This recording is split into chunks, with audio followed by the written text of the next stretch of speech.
Hey everybody, so today I'm going to be showing you how to do pizzicato on the violin while holding the bow, like while in the bow hold. So, let's get started. Alright, so the first thing you have to do is get your bow hold on. So just pretend like you're holding a pencil and you're so your pinky goes on here, well, uh, on the tip of it, or on the tip of the bow, like on the bottom, and then your fingers like slide down like this. See that?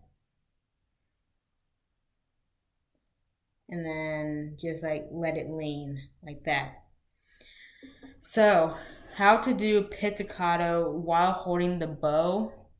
Um, so move whatever finger is comfortable for you, and then after, all you gotta do is like choose the string that you're playing the song on, or like choose a string that you're having trouble with, and then after just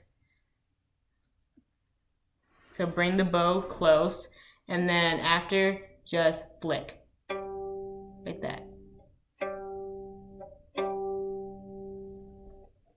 So that is pizzicato with the bow. All right, so stay tuned for the next video. Bye everybody.